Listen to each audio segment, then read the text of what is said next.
Айлана чөйрөнү коргоо жана токой чарбасынын агенттигинин маалыматы боюнча 240 000 тонна булган зат чыкса, ошонун 180 000 тоннасын автомобилдер берип атыптыр.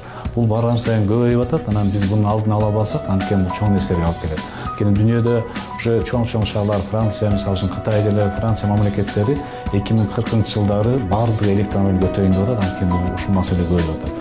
Анан дүйнөдөгү 10 адамдын 9-у дагы ошол аба буланган жерде жашап, бул ден соолукка чоң зыян келтирип атат. Анан бизде Кыргызстанда дагы акыркы маалыматтар боюнча жаш балдардын дем алуу органдагы оорусу күчөп атыптыр.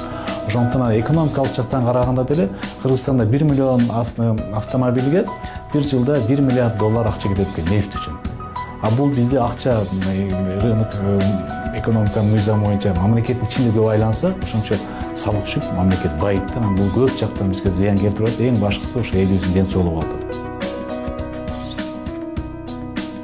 Эң биринчи кезекте мына биз кечээ эле эл аралык иштерди коргоо жана коопсуздук боюнча комитетте мен экономика министри Артем Новиковго тапшырма бердик. Ал айтты, 1 айдын ичинде биз Евразийске кат жөнөтөбүз деди. Электромобилдерди киргизүү боюнча таможнялык баягы салыгын 0-га түшүрүү боюнча 0%. Ошондо электромобиль ким алып келем десе, ал эч кандай салык төлөбөй түгүл алып кире бериш керек. Экинчиден, электромобилди колдонгондорго да биз бул жактан дагы ошол баягы машина койгон жерлерге шарттар түзүп кызыктырышыбыз керек.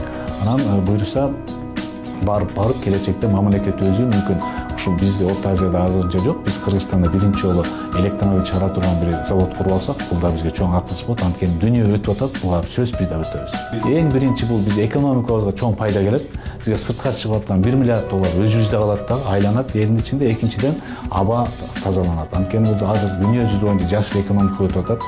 Бизде өтүш керек. Канча эрте кадам болсак, биз ошончо жеңил болот. Азыркы убакта мына Евразийске мүчө болгон мамлекеттердин ичинен Белоруссия мамлекети Евразийске ошондой кат жөнөтүштү. Алар ошол электромобилдерге таможня салыкты 0-га түшүрүү боюнча пошталган. Анан Кыргызстанда буйрса берсе, анан мен ойлойм бизде сөзсүз Казакстан менен Арменияны колдош керек. Анткени болсо бул уже кыйла жеңилдик болот да.